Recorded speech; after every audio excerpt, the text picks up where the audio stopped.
Ladies and gentlemen, welcome back to the channel. Here in this video, we will be going over everything you need to know about Tesla stock, all of the news, the data, positioning for this upcoming week, all of your major events via earnings, as well as economic data, and not to mention Fed Jerome Powell. And all of this, what kind of effect it will have on Tesla stock. So let's start with some of the positioning around Tesla. You have 3.76% short interest of free float, about $23 billion that are currently sold short in Tesla, totaling 104.35 million shares. Now, as Tesla stock has actually fallen, you have seen about 1.5 million or so shares that have actually been covered on. That's what you would expect when people are not that bearish on Tesla anymore, is to cover when the price of the stock falls. A lot of stocks just get shorted all the way down. As the stock falls, there's more short positions going on to the name. That's not happening with Tesla. This shows the backdrop from Wall Street is now more positive on Tesla than it was before. I mean, simply put, think about the climb in short interest we have seen over the past 6 or 12 months. Shorts were just shorting more shares as Tesla was falling. They were not covering as Tesla was falling. You can see to start the year around January, you had 2.91% short interest of free float, and then you peaked at about 3.84% short interest of free float. This is a difference of 30 million shares or so in just that small number. Now you're actually seeing Tesla stock fall and shorts covering. That's a very good sign. We can also see over the past week, you have seen 143 different trades from big money, totaling $57.01 million with a positive order value of 79%. And keep in mind, this last week was a brutal one for Tesla stock, just to say the least. And hedge funds, institutions, they seem to be pretty positive on Tesla. And if we take a look at this week's expiration, on the call side, you have open interest of 53.62%. On the put side, you have open interest of 46.38%. So put to call ratio is sitting right at 0.87. So there's about 1.2 or so calls for every one put. That's a pretty healthy ratio. Now on Friday, you had volume of 71% calls and 29% puts. So that is over 2 times as many calls that were traded on Friday than you had puts. That's another pretty good sign for this upcoming week. Now, one of the biggest events we will have this week is earnings, specifically in the chronological order of major events. Tuesday is going to be the first major day, and we'll take a look at the earnings calendar in just a moment, but Tuesday's earnings will be massively important for markets. Now, let's not skip over Monday. There are some notable names Monday as well. McDonald's on semi, Phillips, Bank of Martin, Oil States, and some other companies.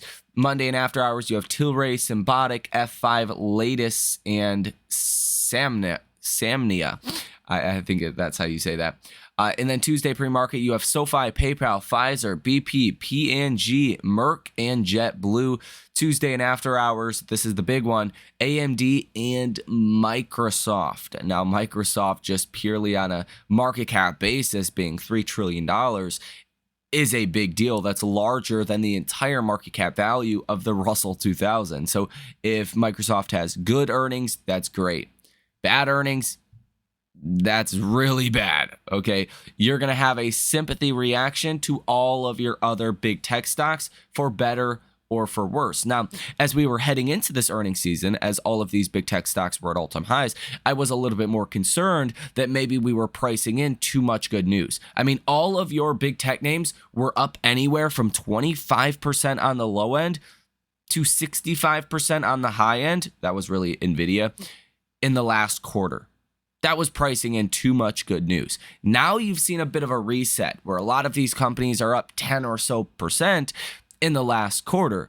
That potentially gives you room for good earnings to cause a good reaction in the stock.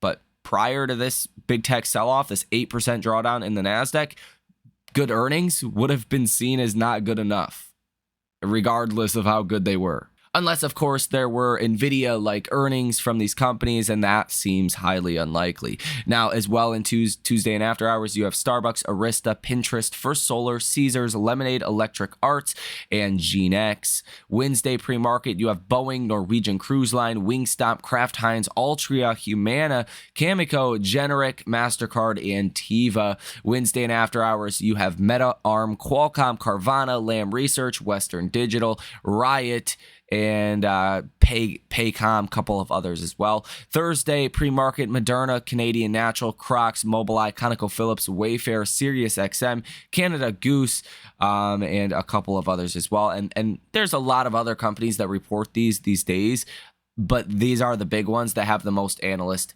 that cover them. And then the next big day for earnings will be Thursday. That is Amazon, Apple, Intel, Coinbase, DraftKings, Roku, Block, Marathon, Digital, Booking Holdings, and Mercado Libre. Obviously, Amazon being over $2 trillion market cap value, Apple being over $3 trillion. That's $5 trillion with just those two names reporting earnings. And I do think expectations are a little bit higher for Amazon, a little bit higher for Apple, just judging on how these stocks have reacted. And I know a lot of people are just outright bullish on Amazon. So I think Thursday could be a bit of a choppy day. Now, Wednesday, we're going to have a big catalyst with the Fed. So I think Wednesday, that's probably what is going to drive the markets throughout the rest of the week. Now, obviously, Amazon and Apple earnings are going to be important, but unless there's some big shocker to the upside or the downside, potentially the Fed dominates this week from Thursday on. So now let's get into the economic calendar, and I'm not going to go over each and every single event. We did that a little bit more in the last video. But Monday, you have Dallas Fed Manufacturing Index, and throughout the week, you're really going to have these smaller surveys and smaller data points that will be important. You have the GDP growth rate out of the Eurozone as well, Tuesday, like 2 o'clock in the morning. So that's going to affect futures. But on Tuesday, you do have at 10 o'clock in the morning your JOLTS job openings. As I explained this in the last video, more job openings, the better. I know a lot of people are like, oh my gosh, more job openings. That means the Fed's job is not done. No, more job openings likely just means the economy is doing better. If I'm running a restaurant for that matter, I think restaurants are easy to just point out, and I'm looking to hire 5 cooks, then I'm probably seeing some really good business. If I'm looking to hire 1 cook or no cooks, then I'm probably not seeing good business, or I probably just don't need as many.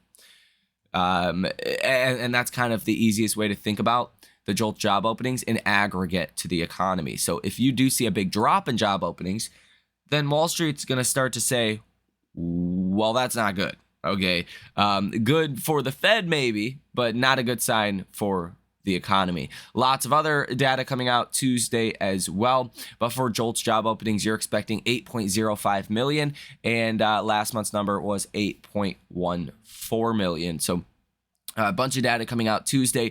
Wednesday, again, is going to be the main event really for this week with Jerome Powell. You have the interest rate decision at 2 p.m. As far as what the markets are pricing in, you're not expecting anything to change. It would really be a black swan event, like literally a black swan event, if the Fed did actually, cut rates or do anything dramatic. So I'm not expecting that. There's only a 6.2% chance the Fed comes out on Wednesday and actually cuts rates. 93.8% chance of no action from the Fed. The real importance is around September, with the markets pricing in a 100% chance of at least 1 cut by September. There's also an 11.5% chance of 2 cuts by September. So markets, they're pricing in some definitive Fed action September 18th, 2024. If Jerome Powell comes out during the press conference and he basically says everything is the same as the last conference, that nothing has really changed and they're still data dependent and the whole normal spiel that we get, stocks are going to sell off. They're not going to like that. The markets want to see some kind of definitive, decisive action taken towards forecasting a September cut. Now, the tricky part about this is if you actually look at the path of the Fed's, meetings, September is pretty close to the election, right? September 18th, 2024. But then the next Fed meeting is November 7th. So if the Fed wants to, they can just walk this thin line until there's a reason maybe not to cut rates. Maybe an inflation report comes in a little bit on the hot side, or the economy continues to do a little bit better, or JOLTS job openings numbers, go up or something. And the Fed can just skip September, and then boom, you're 2 days after the election, November 7th. You're good to roll at that point.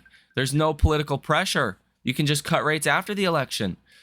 And this, to me, sounds like something the Fed might try to do, especially if they don't think there's a huge rush to start cutting rates, although I think a lot of Fed officials think they should be cutting rates already. It's possible the Fed just says the same old, and gives us no solid kind of guidance for September. That, I think, would be the biggest problem for the markets, at least in the near term. Would we get over that? Of course, but you would likely see the Russell, for instance, sell off quite dramatically. You would likely see the S&P sell off quite a bit. The NASDAQ / S&P may do okay because there would be this crowding trade likely back into your mega cap names, especially if they report good earnings this week. But I would imagine this would just not be good for the overall markets, kind of as a bottom line. So bottom line, I am a little bit nervous around the Fed just being too neutral and not giving us decisive guidance around a September cut. The markets want to hear the Fed say something along the lines of, we've had a lot of progress on inflation. We feel like now is time to start the process of reducing rates. We're going to be data dependent as far as how fast we reduce rates, or if we, go slower reducing rates. But September is likely the time for the first cut. That's what the markets want to hear. I don't know if we get that. So that could be a little problematic. Now, Thursday, I think the markets are going to be reacting, obviously, to Jerome Powell's speech and testimony on Wednesday. But you will get other data like continuing jobless claims and initial jobless claims. That has been important lately as a leading indicator to the labor market.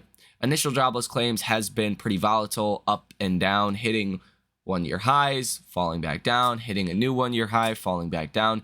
It's the continuing jobless claims that I think are important to watch, because this tells you how many people have signed up for basically unemployment and are still on unemployment. And that has definitely started that upwards trend. Now, you do have ISM manufacturing PMIs. You're expecting those will fall a little bit.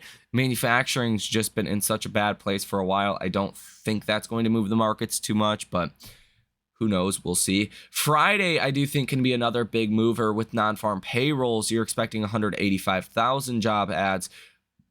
That's a good number. So if you come in at a number like that, Wall Street's going to like that, right? Because you want to see the economy doing well. You do not want to see the Fed cutting into weakness. That's where you historically get, 20+% drawdowns in the S&P when the Fed is cutting rates, because the markets say, if the Fed's cutting rates, that means the economy is going to get worse. Well, as long as the economy is doing well, the labor market's doing well, I think Fed cuts can actually be seen as a positive for the markets. Now, the unemployment rate is expected to stay the same at 4.1%, and to my expectation, the unemployment rate is actually the more important part, because we've went up 0.1% the last 4 unemployment reports in a row. If you go up another 1/10, then you're going to trigger the SOM rule, and Wall Street's going to start to get a little bit more concerned about a rapid deterioration in the labor market and thus a recession. So those are your major events of this week. Now, what are my expectations for Tesla stock surrounding these events? Do I think Tesla stock is going to go up or down this week? Well, it's complicated. I think earnings are much better priced now, so I don't think earnings itself is really a reason for downside. And I think you really want to judge what Wednesday will bring based on how markets respond Monday, Tuesday, and Wednesday before the Fed. What I mean by this is if markets go through a continued bounce Monday, Tuesday, Wednesday, then you're likely setting up for really high expectations for the Fed. Now, I think expectations are going to be high for the Fed either way, but if markets do rally into the Fed, normally, I mean, this is not rocket science, normally you sell off after the Fed, okay? Now, again, it comes down to really Wednesday, does the Fed give us decisive guidance for a September cut? Historically, whatever the markets price in is what the Fed does when it comes to the meeting itself. So there's going to be some serious signal selling on Wednesday from Jerome Powell. He's going to try to move those odds, potentially down on Wednesday for a cut September if he wants to. Now, I think logically speaking, the Fed wants to start cutting rates. The markets have sniffed that out. There's plenty of reasons to start cutting rates. But with the political landscape, the Fed really just needs to wait one more meeting and not cut before the election. That would be, I guess, from the political standpoint, the best thing to do.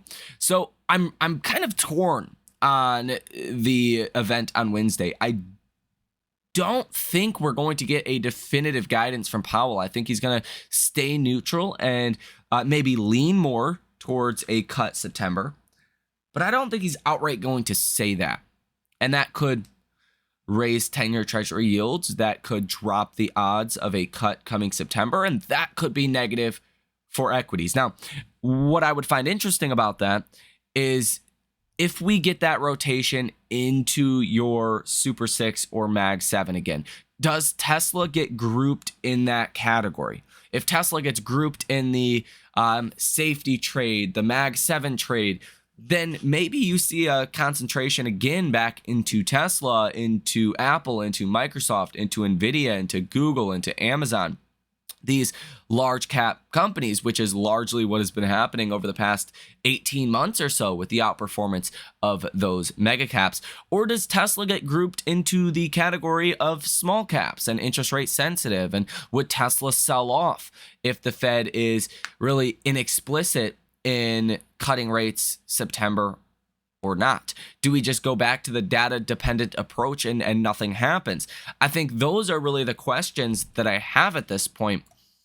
In terms of Tesla stock, I think we're probably set up for a bounce here either way. And some of the activity that we've seen over the past couple of weeks for Tesla has actually favored both trades, right? The interest rate sensitive trade has helped Tesla, but also the crowding into your Mag 6, Mag 7 also helped Tesla on the way up.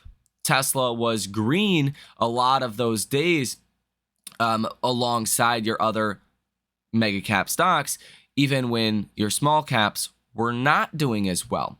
So in a weird way, I actually think Tesla can benefit either way this thing goes for this upcoming week. Now, obviously, if the Fed signals a cut September in a strong way, Tesla's going to benefit more, I would expect. But even if the Fed is more neutral, I still think Tesla's probably set up for a bounce. Now, stocks tend to revert back to their 20-day moving average, especially during times of volatility. And that would put Tesla stock at about $240 per share. Now, this 20-day moving average is going to start to fall after Tesla has recently, over the past 3-4 trading days, started to fall as well. So it will start to come down. But I do think targeting 240 potentially, even by the end of this week, is really not far stretched at all, considering we've fallen from 271 down to 220 at the time of recording this video. I mean, on a percentage basis, that's a fall of about 18.9%, almost 19%. Could you bounce that 20-day moving average and have your drawdown be 11.5% from the high? Probably. I mean, that would make some sense. So I think on a very short-term basis, there is room for an upside surprise or upside trade potentially in Tesla. But again, I think it's very uncertain how the markets would take this if we would get a just overall sell-off across the board if the Fed does not strongly signal a September cut, or if we would get maybe the S&P and the NASDAQ outperforming, some rotation back into large caps and small caps would take it on the chin, or, how the markets would react to this can be a bit of a toss-up. Considering the sell-off in your Mag 6, Mag 7, I would imagine there would be some rotation into those stocks, and that at this point could also benefit Tesla. Let me know what you think about this information down below in the comment section. Hit the like button as well as subscribe to the channel, and specifically let me know your expectations for this week. Do you think small caps are going to benefit most? Do you think large caps are going to benefit most? Do you think Powell's going to explicitly kind of guide us for a September cut, or do you think he's going to be nauseously neutral as he really has been over the last couple of press conferences, where they want to be data dependent and not give too much forward guidance? What Powell do you think we're going to get? Let me know your thoughts down below. You guys have a fantastic rest of your day. If you guys do want to come join the trading community, check out that link down below in the description of this video. There may be some potential outcomes here and different outcomes here. But one thing I do know for sure is this is a trader's market. There's going to be a lot of volatility, and that's great for what we do. And there's a lot of earnings trades this week, and it's going to be exciting. So come join us if you would like to. Nonetheless, enjoy your Sunday. That's the most important part, and I will see you in the next one.